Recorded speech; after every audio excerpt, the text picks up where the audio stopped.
नमस्कार दोस्तों, स्वागत है आपका हमारे शो बिजनेस बज में। मैं मुकेश पांडे, डायरेक्टर rupiapesa.com से एक बार फिर एक इंडस्ट्री से 3 दिग्गजों को लेकर के आपके सामने लेके आया हूं। आज जिस इंडस्ट्री से हमारे पास जो लोग जुड़े हैं वो है गारमेंट इंडस्ट्री से। गारमेंट इंडस्ट्री जो कोविड के अंदर में बहुत ही उथल पुथल, बहुत ही उतार चढ़ाव से गुजरा है। जानेंगे उन 3 दिग्गजों से कि उन्होंने किस तरीके से कोरोना के अंदर में अपने आप को मोटिवेट रखा और अपने बिजनेस में दोबारा बाउंस बैक करने की स्ट्रैटेजी बनाई। तो दोस्तों, मैं मिलवाना चाहूँगा आपको रिंकू श्रॉफ अपैरल्स की डायरेक्टर मिसेस रिंकू श्रॉफ से, जो गारमेंट इंडस्ट्री के अंदर में, गारमेंट डिज़ाइनिंग के अंदर में बहुत बड़ा नाम है। जानते हैं रिंकू श्रॉफ जी से उनके बारे में।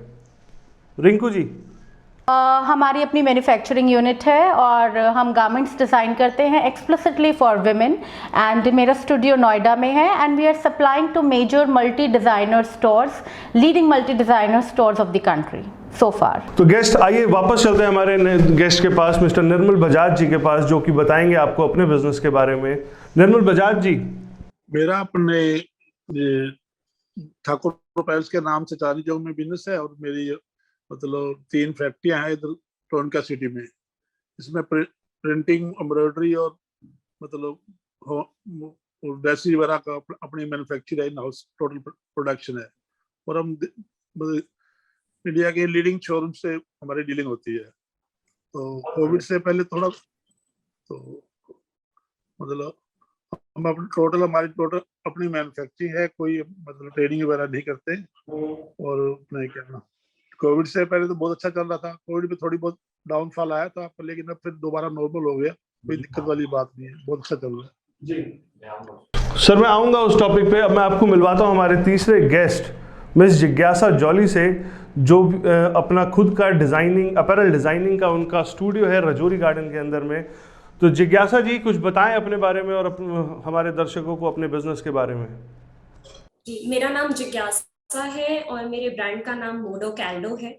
हमारे 2 लेबल्स हैं, मोडो कैल्डो बाय जिज्ञासा जॉली, जो एक प्रीमियम डिजाइनर लेबल है जिसमें हम wedding market, pageant industry, celebrity styling, पूरी इंडस्ट्री को हम केटर करते हैं। सेकंड लेबल है हमारा यूस्प्री बाय मोडो कैल्डो, जो एक हाई स्ट्रीट फैशन लेबल है। मोडो कैल्डो स्लो फैशन और ऑन डिमांड प्रोडक्शन को बहुत ज्यादा प्रमोट करता है, सो हम इसके बारे में अभी बात करेंगे। तो दर्शकों, जैसा कि आपने जाना, गारमेंट इंडस्ट्री एक बहुत बड़ा रोल अदा करती है हमारे इंडियन इकोनॉमी के अंदर में। कभी भी किसी भी कोई वेडिंग हो, किसी भी तरीके का कोई फंक्शन हो, हम हिंदुस्तानी कपड़ों पे खर्च करना बहुत अच्छा समझते हैं। बहुत अच्छा लगना, शादियों में, फंक्शन में अच्छा दिखना बहुत इंपॉर्टेंट है और इन जैसे बिजनेस ओनर्स हमारे को अच्छा दिखने में बहुत हेल्प करते हैं। कोरोना के अंदर में जब 2.5 साल आज वो इंडस्ट्री बहुत ज़्यादा हैम्पर हो चुकी है, क्योंकि कोरोना के अंदर में लोगों ने अपनी स्पेंडिंग पावर कम करे हैं। शादियां, जो बहुत इम्पॉर्टेंट सीज़न रहा है इनके लिए, ये पिछले 2.5 साल में 2 लॉकडाउन झेल चुके हैं, ताकि उस समय उनका बिजनेस बहुत हैम्पर रहा होगा।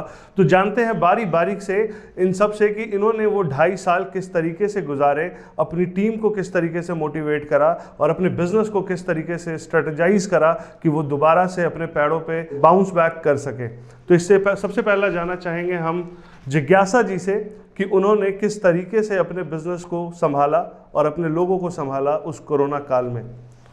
जिज्ञासा जी। हाँ जी, सो आई थिंक जब फर्स्ट लॉकडाउन हुआ था, बहुत अनएक्सपेक्टेड था। किसी को नहीं पता था कि पूरी कंट्री बंद हो सकती है या वर्ल्ड बंद हो सकता है, बट उसका इम्पैक्ट इतना बुरा भी नहीं था। वी मैनेज्ड समहाउ एंड फिर भी वेडिंग इंडस्ट्री, वेडिंग मार्केट जब ओपन हुई थी in the month of November and December 2020, उस टाइम पे हमारा बिजनेस अच्छा चल रहा था। एंड नवंबर की जो एक मेजर वेव आई थी दिल्ली में, उसके बाद एक हिट आया था। फर्स्ट हिट हमारा तब आया था जो ऑलमोस्ट 2 मंथ्स चला होगा, लेकिन जैसे ही हमारा बिजनेस पिक हुआ, विद इन 1 मंथ हमने सेकेंड वेव, कोविड वेव देखी, जिसकी वजह से हमारा बिजनेस जो है 3 मंथ्स के लिए लिटरली कंप्लीट लॉकडाउन में चला गया। और फर्स्ट लॉकडाउन में शायद इंक्वायरीज आती थी कि जब बिजनेस स्टार्ट होंगे तो आप हमारे लिए क्या डिजाइन कर सकते हो कुछ। सेकेंड लॉकडाउन 3 मंथ्स के बाद जब जुलाई में हमने ओपन किया, आई थिंक टिल रक्षाबंधन हमारे पास इंक्वायरीज के लिए भी हम लिटरली बोलते थे लोगों को, हम क्लाइंट्स को खुद कांटेक्ट करना स्टार्ट कर दिया था हमने कि आप हमसे कुछ बनवा लो, बिकॉज ऑर्डर्स नहीं थे। आई थिंक जितना भी हम अपने पियर्स से भी बात कर रहे थे, B it from fashion fabric market, जो भी हम रॉ मटेरियल लेते हैं, उन लोगों के हमें कॉल्स आने लग गए थे कि क्या आपको अभी कुछ नहीं चाहिए। सो आई थिंक वो इम्पैक्ट सबसे बुरा था, जो अब जाके थोड़ा सा सेटल हुआ है। सो सेकेंड वेव का इम्पैक्ट बहुत बुरा था। In terms of taking care of our team, first lockdown के बाद हमने पूरी टीम का अरेंजमेंट अपने प्रोडक्शन यूनिट में किया था, बिकॉज कोई नोएडा से आ रहा है, कोई गुड़गांव से आ रहा है, कोई सिर्फ 5-7 किलोमीटर डिस्टेंस से आ रहा है, बट कोई पब्लिक ट्रांसपोर्ट ओपन नहीं है। एंड हम सब जानते हैं यहाँ पे वर्कर्स की कंडीशन, तो यहाँ पर सबके पास प्राइवेट व्हीकल्स नहीं होता है, कईयों के पास होता है, सबके पास नहीं होता है। तो उसका उसकी वजह से हमने सबका अरेंजमेंट किया, सबके लिए प्रॉपर पैंट्री अरेंज करी, सबके लिए सोने का अरेंजमेंट किया, सो दैट हमारी पूरी टीम अंदर रह सके, काम कर सके, अर्न कर सके। एंड आफ्टर सेकेंड वेव, जब आई थिंक लॉकडाउन के बीच में जब भी मुझे कॉल आया हमें पैसे चाहिए, हमने इमीडिएटली विदिन 10 मिनट्स ट्रांसफर करे। सो कभी भी हमारी एंड से फाइनेंशियल प्रॉब्लम हमारी टीम को नहीं आनी चाहिए, इसका हमने बहुत ध्यान रखा है। अपार्ट फ्रॉम दैट, जब बिजनेस बहुत ज्यादा डाउन था सेकेंड वेव के बाद, तब I remember how my team came to me and said कि सच में काम नहीं है क्या? एंड आई सेड मैं बैठी हूँ ना, तुम्हें क्या टेंशन है? सो आई थिंक उनका मोराल बिल्ड करना हमारे लिए बहुत जरूरी था। बिल्कुल जिज्ञासा जी, मैं आगे चैलेंजेस पे एक अलग से आपसे इस पे मैं फीडबैक लूँगा। पहले फिर जाते हैं रिंकू जी के पास। उनका अपना स्टूडियो ओखला में था और अभी भी एक नोएडा के अंदर में है। काफ़ी हाई एंड प्रोडक्ट हैं इनके काफ़ी हाई एंड क्लाइंटेल हैं। इन्होंने उस टाइम पे किस तरीके से स्ट्रैटेजी अपनाई, और वो 2.5 साल जो अभी तक गुजर चुके हैं, वेडिंग इंडस्ट्री बहुत ज़्यादा हैम्पर हुई है, इन्होंने क्या स्ट्रैटेजी अपनाई अपने बिजनेस को वापस खड़ा करने में? आइए जानते हैं रिंकू श्रॉफ जी से। मैं ये बताना चाहूँगी कि कोविड में जो डिज़ाइनर्स हैं दे आर मेजरली हिट। मतलब बहुत डिज़ाइनर्स का जो है वो 360 मोड जो है, मेरा अपना मानना है कि मेरा तो 360 डिग्री जिसे कहते हैं ना, it has gone to the back swing. Because हमारा अपना एक फ्लैगशिप स्टोर था नोएडा में, it was a beautiful huge store, but pandemic में हमें उसको क्लोज डाउन करना पड़ा। एक हमारी मैन्युफैक्चरिंग यूनिट है, मैन्युफैक्चरिंग यूनिट में तो हमारा काम चल ही रहा है, बट क्या होता है रेंटल्स बहुत हाई होते हैं, चीज़ें बहुत होती हैं, तो आपको अपने एक्सपेंसेस कर्टेल करने होते हैं। अब पेंडेमिक में हमें पता नहीं था जब फर्स्ट वेव आई कि उसके रेपरकशंस क्या होंगे। सो फर्स्ट वेव थोड़ी माइल्ड थी, रेपरकशंस थे उसके।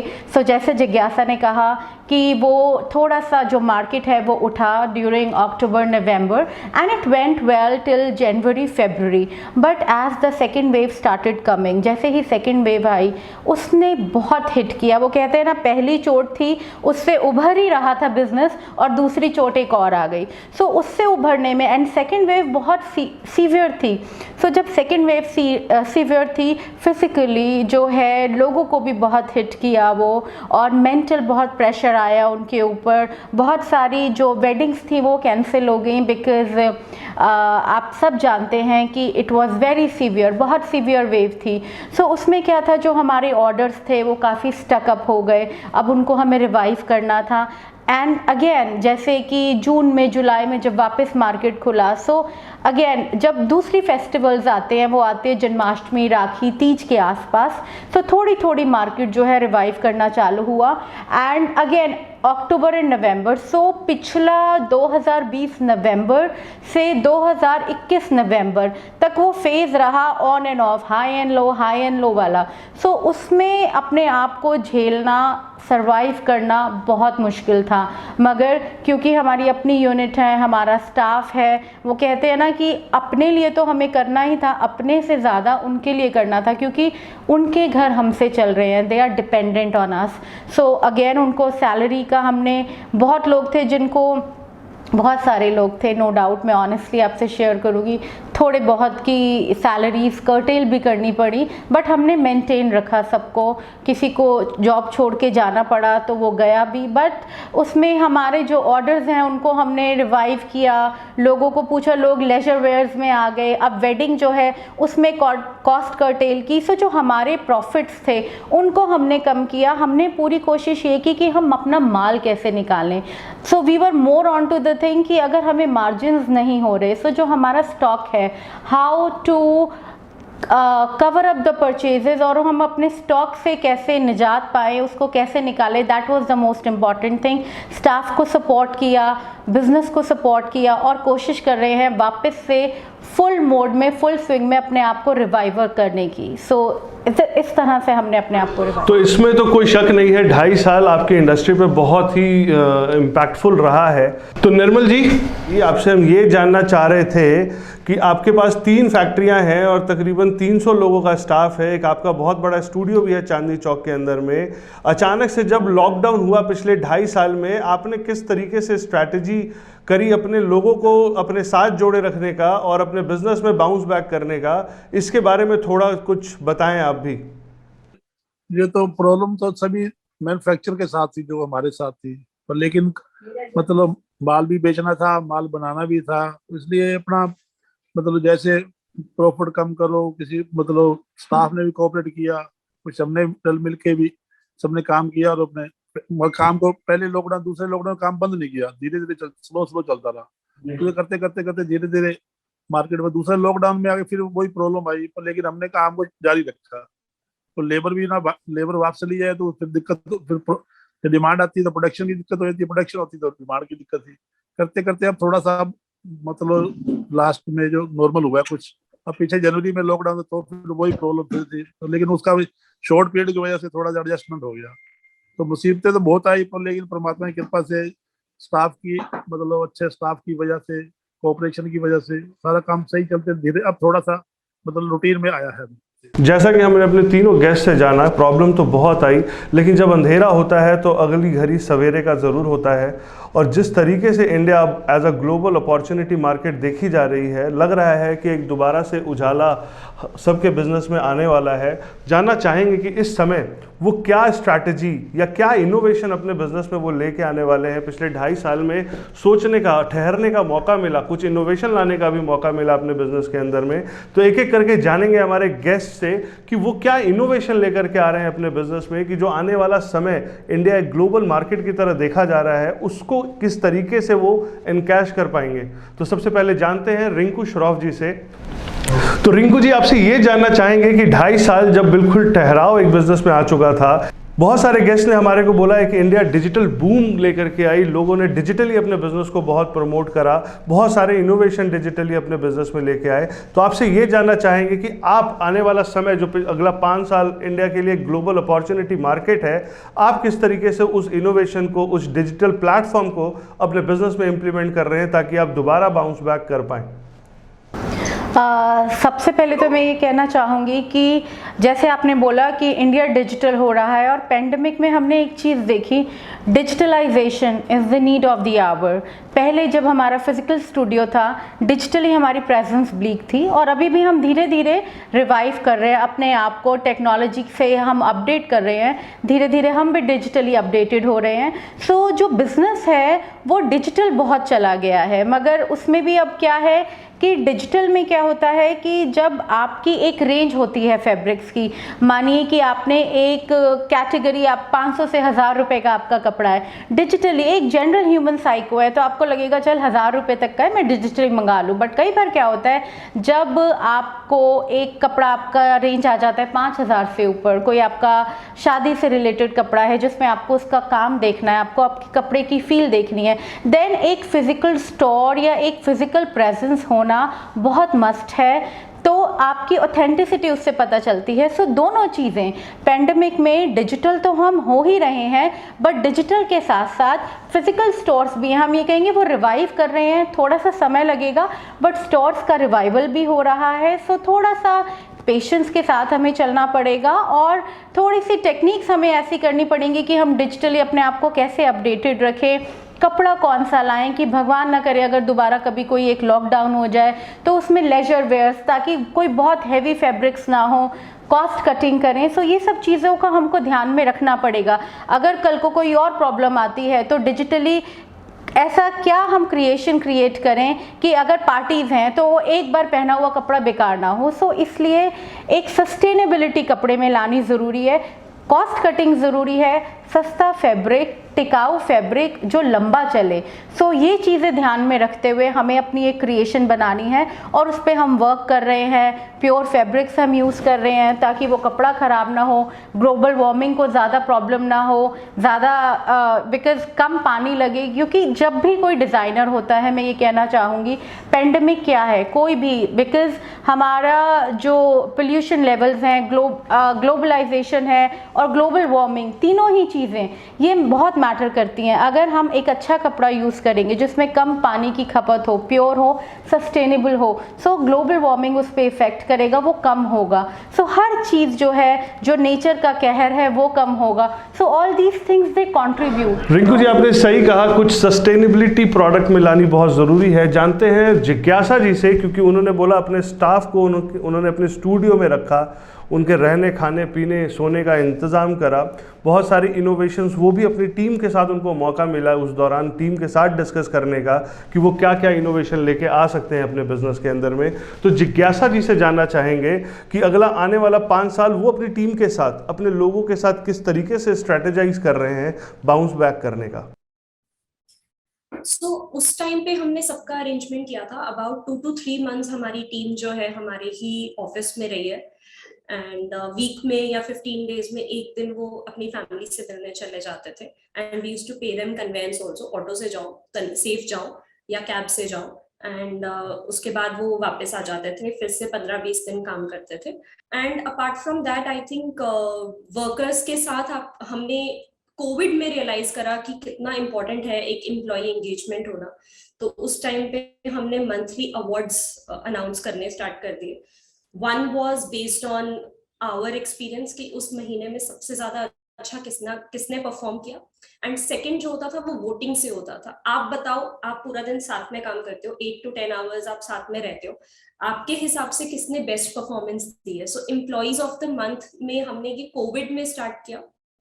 उससे पहले I think as a person ही मैंने इतना वैल्यू नहीं किया था उसको, बट उसके बाद मैंने उनके अंदर भी चेंज देखा। They wanted to perform better, company के लिए रिस्पेक्ट बहुत ज्यादा ऐड होने लग गई उनके लिए, एंड आज वो सपोर्ट करते हैं। अगर मैं कोई आज की डेट में आई थिंक कोई भी डिजाइनर अर्जेंट ऑर्डर कैंसिल नहीं करता। आपको 2 दिन में चाहिए, कोई बात नहीं, बना देंगे, बिकॉज इतना ज्यादा अभी अनसर्टेन है market that we also want work. बहुत बढ़िया आपने बोला कि अपनी टीम को इंसेंटिवाइज करना, उनको मोटिवेट करना और उनसे आपस में ही पूछना कि वोट करके आप बताओ किस बंदे ने किस तरीके कितना अच्छा परफॉर्म किया है। ये बहुत बढ़िया आइडिया दिया है आपने हमारे एंटरप्रेन्योर को जो ये देख रहे हैं, मे बी वो भी इस चीज़ को अपने बिजनेस में इम्प्लीमेंट करें और ये एक नया सक्सेस मंत्र साबित हो सकता है किसी भी बिजनेस के लिए।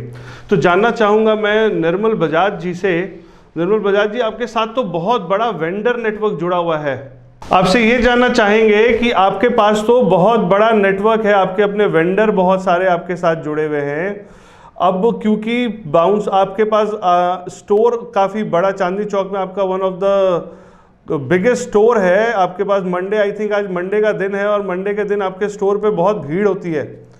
आपने अब किस तरीके से स्ट्रेटेजाइज कर रहे हैं अपने बिजनेस को बाउंस बैक करने का? अपने वेंडर का किस तरीके से आपने उत्साह बना के रखा या उनको सपोर्ट किया? क्योंकि वो जब भी लॉकडाउन या किसी भी परिस्थिति में आए होंगे, सबसे पहले वो आपके तरफ ही उम्मीद भरी नज़रों से देख रहे होंगे।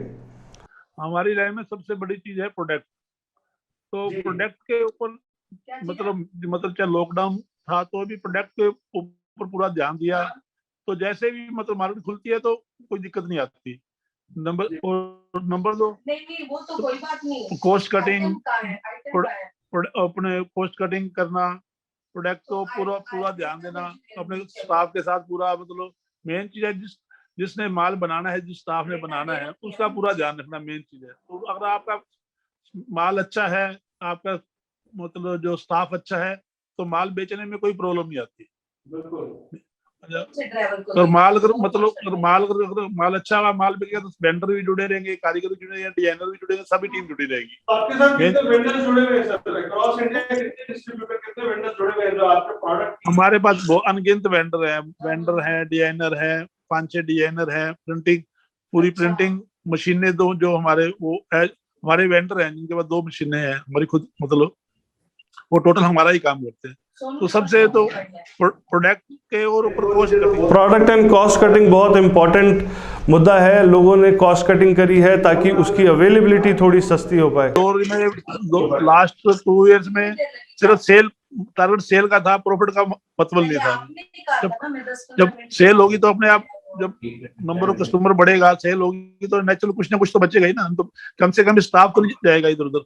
तो लोगों ने इस टाइम पे अपने मार्जिन्स को स्क्वीज किए हैं ताकि जो उनकी मैन्युफैक्चरिंग है, टर्नओवर है, वो कंप्लीट हो पाए। लोगों ने अपने टारगेट जो ले रखे थे टर्नओवर वाइज अचीव करने का, वो अचीव कर पाए, लेकिन मार्जिन ज़रूर श्रिंक हुए। तो दर्शकों, जैसा कि आपने देखा, हमारे गेस्ट बहुत उतार चढ़ाव से अपने बिजनेस को 2.5 साल में संभाला है, और अब क्योंकि इंडिया एक ग्लोबल अपॉर्चुनिटी मार्केट की तरह देखी जा रही है, उनके पास दोबारा से अपने पैरों पे खड़े होने का बहुत सुनहरा मौका दिख रहा है। और उनके साथ जितने भी लोग जुड़े हुए हैं, उनके एम्प्लॉयज़, उनके वेंडर्स, उनको भी सपोर्ट करने का मौका है। लेकिन जानना चाहेंगे एक एक करके एक बार फिर हमारे गेस्ट से कि जो चैलेंजेस उन्होंने हाईलाइट करा है, उस चैलेंजेस को सॉल्व करने में या उनकी बात एक सीनियर अथॉरिटी तक पहुंचाने में rupiapesa.com उनकी कैसे मदद कर सकता है, और जो चैलेंजेस वो आगे आने वाला समय या 10 साल में जिस हिसाब से वो अपने बिजनेस में एक्सपेंशन प्लान कर रहे हैं, उसमें उनको क्या फंड्स की, क्या पैसों की, क्या वर्किंग कैपिटल की रिक्वायरमेंट रहेगी ताकि वो भी प्रॉब्लम रुपया पैसा के माध्यम से उनका सॉल्व हो पाए। तो जानते हैं सबसे पहले रिंकू जी से कि वो क्या चैलेंजेस आगे देख रही हैं और क्या सोल्यूशन ढूंढ रही हैं रुपया पैसा के माध्यम से। चैलेंजेस जो मैं देख रही हूँ वो ये हैं कि जैसे अथॉरिटी से आप कहते हैं या rupiapesa.com से अगर हमें लोन लेना है, फॉर एग्जांपल किसी भी इंस्टीट्यूट को अगर लोन लेना है, उसमें फॉर्मेलिटीज़ बहुत हैं, पेपर वर्क बहुत है, आज ये करा तो कल ये रह गया। अब बहुत सारी चीज़ें हैं जिन्होंने अपने स्टोर्स बंद करे हैं या अपने काम को थोड़ा सा कम किया है कि धीरे धीरे वो वापस उठेंगे अपने आप में। तो GSTs उन्होंने कम किए हैं, या ये MSME में कुछ एग्जीबिशंस ऐसी होती हैं जो क्लस्टर एग्जीबिशंस होती हैं, वो फ्री ऑफ कॉस्ट भी आप उनको अवेल कर सकते हैं, बट उनमें बहुत सारी फॉर्मेलिटीज़ हैं। अगर इंडिविजुअल वेंडर जाता है तो उसके लिए भी अपनी फॉर्मेलिटीज़ है। तो कई बार क्या होता है, जो आदमी एक्चुअल वर्क करना चाहता है उसको सिर्फ होता है कन्वर्जन कैसे हो, काम कैसे हो। तो फॉर्मेलिटीज़ जो हैं, because we are citizens of India, we are genuinely doing our work, so एक पर्चे की फॉर्मेलिटीज़ होती रहेंगी, बट वो टाइम ना निकल जाए अगर वो एग्जीबिशंस हैं या उस वक्त अगर हमें उस चीज़ की ज़रूरत है। सो दैट प्रॉम्प्टनेस, वो स्टेडफास्टनेस होनी बहुत ज़रूरी है। पेपर वर्क को थोड़ा कम करें और इजी अवेलेबिलिटी करके, ताकि लोग अपना काम कर सकें, और उसके साथ साथ जो सामने वाला आदमी भी है वो भी, अब देखिए जब GST फाइलिंग होती है या जब हमें अपने इनकम टैक्स रिटर्न्स फाइल करने होते हैं, कितनी टर्म्स एक्चुअल ऐसी हैं जो हमें अवेयर ही नहीं है हम उनके। सो एक जो गवर्नमेंट की ऑर्गेनाइजेशन की तरफ से भी जो लोग हैं वो भी इतने टेक सेवी और इतने एजुकेटेड होने चाहिए जो हमें बहुत आसानी से समझा सकें और कम से कम पेपर वर्क में हम अपना काम कर सकें, अपने काम पे कंसंट्रेट कर सकें, रादर देन कि ये पॉलिसी है, आज ये पेपर वर्क भरना है, आज ये क्वेश्चन आंसर करना है। सो काम पे हम कंसंट्रेट करके उसको ग्रो करें, दैट इज़ मोर इम्पॉर्टेंट। सो वो नीड हम चाहेंगे अगर किसी तरह ये हो सके कि पेपर वर्क को कम करके लोन्स की एक्सेसिबिलिटी ज़्यादा हो, अवेलेबिलिटी ज़्यादा हो। बहुत बढ़िया पॉइंट हाईलाइट किया है, ईज़ ऑफ डूइंग बिजनेस, जो I think government of India की एक मुहिम भी है। उन्होंने बहुत सारे प्लेटफॉर्म के पेपर वर्क या वर्चुअल ऑफिसेज शुरू करे हैं जिसमें लोगों से 1-to-1 मीटिंग्स थोड़ी कम हो और वर्चुअली उनकी जो प्रॉब्लम है उसका सल्यूशन मिल पाए। तो जानते हैं जिज्ञासा जी से कि वो अपने बिजनेस में क्या चैलेंजेस देख रहे हैं और rupiapesa.com उनकी किस तरीके से मदद कर सकता है, या उनकी किसी रिक्वायरमेंट या किसी नीश रिक्वायरमेंट को किस तरीके से हाईलाइट कर सकता है सीनियर अथॉरिटीज़ को, ताकि ये प्रॉब्लम उनके माध्यम से उनके इंडस्ट्री के लोगों का भी सॉल्व हो पाए। आई थिंक मैं एक पर्सनल ओपिनियन यहाँ पे शेयर करना चाहूंगी कि जो भी कोविड के बाद इंडस्ट्री में चेंजेस आए हैं, हमारे क्लाइंट का माइंड बहुत चेंज हुआ है, उनके बजट्स चेंज हुए हैं, जिसकी वजह से उन्होंने I think top most designers, country के टॉप मोस्ट डिजाइनर्स को छोड़कर लोकल डिजाइनर्स को अप्रोच करना स्टार्ट कर दिया है, बिकॉज बजट्स कट डाउन होने की वजह से वो कहीं ना कहीं उन टॉप मोस्ट डिजाइनर्स को अफोर्ड नहीं कर पा रहे हैं। सेकेंडली, उनको शायद रियलाइज भी हुआ है साथ साथ कि इंडस्ट्री में कुछ नए डिजाइनर्स हैं जिनका काम बहुत अच्छा है। So I think in this particular time frame एक बहुत अच्छा टाइम है ये, जब आप अगर एक स्टार्टअप है तो आप इस टाइम पे एक्सपेंशन के बारे में सोचिए, एंड एक्सपेंशन के लिए आपको फंड्स चाहिए। सो फंड्स आपको rupiapesa.com से मिल सकते हैं, एंड आई थिंक एक कंसल्टेंसी होना बहुत जरूरी होता है। एज अ डिजाइनर शायद मैं इतना ज्यादा पेपर वर्क में इन्वॉल्व होना ही नहीं चाहूंगी। मेरा एक क्रिएटिव जॉब है जहां पर मुझे एक ब्रांड बिल्ड करना है। अगर मेरे को एक ऐसी कंपनी मिलती है जहां पर मेरा सारा पेपर वर्क हैंडल हो जाता है और एग्जैक्टली जो सर्विसेज मुझे चाहिए, जो स्कीम्स मेरे लिए एग्जैक्टली वर्क करेंगी, अगर मुझे कोई भी कंपनी उसके बारे में प्रॉपरली इन्फॉर्म करती है, ट्रांसपेरेंसी के साथ इन्फॉर्म करती है, तो मैं एक कुछ फंड्स उठा के या लोन लेकर मैं अपने ब्रांड को एक्सपैंड करना जरूर चाहूंगी इस टाइम पे। एंड आई थिंक मैं स्टार्टअप्स को ये एडवाइस भी करूंगी that use this year for expansion, this is the year for expansion, because लोगों का माइंडसेट चेंज हुआ है, एंड आपके पास एक बहुत बड़ा एडवांटेज है जहां पे आप अपने आप को भी एक ब्रांड बना सकते हैं, एंड उसके लिए आप फंड्स अरेंज करिए एंड उस पर काम करिए। तो बहुत बढ़िया अपॉर्चुनिटी है दोबारा इस इंडस्ट्री में अपने आप को ब्रांड इस्टेब्लिश करने का, कि 2.5 साल में हमने बड़ी सारी मंथन करी है, बहुत सारी लर्निंग्स करी हैं, और उस लर्निंग को अब इम्प्लीमेंट करने का टाइम आया है जिसमें हम अपने बिजनेस को दोबारा से स्ट्रैटेजाइज कर सकते हैं बाउंस बैक के लिए। तो निर्मल जी, हमारे पैनल में जो दोनों गेस्ट ने बोला, क्योंकि आने वाला बिजनेस, आने वाला टाइम उनके बिजनेस के लिए बहुत प्रॉमिसिंग है, तो ईज ऑफ डूइंग बिजनेस इसके ऊपर उनका मेन फोकस था। तो निर्मल जी, हमारे जो दर्शक हैं वो ये जानना चाहते हैं कि अब कोरोना के बाद जो इंडिया के लिए बहुत प्रॉमिसिंग सिचुएशन है, आगे अगला 5 साल बहुत ही अच्छा दिख रहा है, तो आप अपने बिजनेस में किस तरीके से, किस चैलेंजेस को चाहते हैं कि वो ओवरकम हो, या अब रुपया पैसा की पूरी टीम आपको किस तरीके से सपोर्ट करे कि जो आपकी वर्किंग कैपिटल या बिजनेस को बड़ा करने के लिए जो फंड्स की रिक्वायरमेंट है उसमें क्या सपोर्ट मिल पाए आपको? फंड्स की तो अभी बैंक कर ही रहे हैं, आप जैसे भी हेल्प कर रहे हैं लोग, लेकिन बिजनेस वो अभी पिछले स्पीड पे आया नहीं ना। जब जाएगा तो फिर फंड की तो जरूरत पड़ेगी, प्रोडक्ट अच्छा होगा, प्रोडक्ट की तरफ ध्यान पूरा है और उसमें उसका रिजल्ट भी मिले हैं। अब आज मतलब पिछले 2-3 महीनों में हमने जो 19 की सेल की उसको क्रॉस किया है। 2019 की जो सेल थी, जो हमारी हाईएस्ट सेल थी, उसको जो हम लास्ट ईयर नहीं कर पाए थे, सल क्रॉस किया है, और आगे मार्च में भी उम्मीद है कर पाएंगे। तो मार्केट तो धीरे धीरे अच्छी हो ही रही है। बाकी प्रोडक्ट के ऊपर तो मेन चीज हमारे प्रोडक्ट है। जो प्रोडक्ट अच्छा है तो सारी दुनिया को चाहिए, नहीं तो नहीं प्रोडक्ट अच्छा तो कितना मर्जी कर लो, कुछ भी नहीं पॉसिबल है। बहुत बढ़िया कहा निर्मल जी ने। जिस तरीके से सेल्स जो है वो बिजनेस में एक खून का काम करती है, फाइनेंस हार्ट का काम करती है। अगर आपके पास सेल्स है, आपके पास प्रोडक्टिविटी है, उसको एग्जीक्यूट करने के लिए अगर आपको फंड्स के रिक्वायरमेंट है तो उसके लिए रुपया पैसा की पूरी टीम आपके सपोर्ट में है। अगर आप किसी भी टॉपिक को लेकर के अगर कोई क्वेश्चन है आपके मन में जिसका आप आंसर चाहते हैं तो नीचे दिए गए नंबर में आप हमारी टीम से कॉन्टैक्ट कर सकते हैं। हमारी टीम आपके किसी भी क्वेश्चन को जल्द से जल्द आंसर करेगी और आपकी जो भी प्रॉब्लम अपने बिजनेस में अगर आप वर्किंग कैपिटल या फाइनेंसेस को लेकर के फेस कर रहे हैं उसको सॉल्व जरूर करेगी। तो मैं धन्यवाद करूंगा आज जो हमारे पैनल अपनी बड़ी बेशकीमती समय निकाल करके आज इस हमारे प्लेटफॉर्म के साथ जुड़े हैं और उन्होंने अपने जैसे बहुत सारे बिजनेस ओनर्स, उनकी इंडस्ट्री के बहुत सारे लोगों को इंस्पायर किया है, मोटिवेट किया है कि वो किस तरीके से अपने बिजनेस में बाउंस बैक कर सकते हैं। और रुपया पैसा टीम ये इंश्योर करती है कि इनकी जो भी मैसेजेस हैं, जो भी चैलेंजेस हैं या जो भी इनके सक्सेस मंत्र हैं उनको आप लोगों से शेयर किया जाए ताकि आप भी उन चैलेंजेस या सक्सेस मंत्रा को अडॉप्ट करके अपने बिजनेस को दोबारा से बाउंस बैक कर पाए। तो इसी के साथ मैं आपसे विदा लेना चाहूंगा। बने रहिएगा हमारे शो बिजनेस बज के साथ। नेक्स्ट एपिसोड में फिर से 3 दिग्गज आपके पास आएंगे और अपने बिजनेस का सक्सेस मंत्रा आपसे शेयर करेंगे। तब तक के लिए स्टे ट्यून। नमस्ते।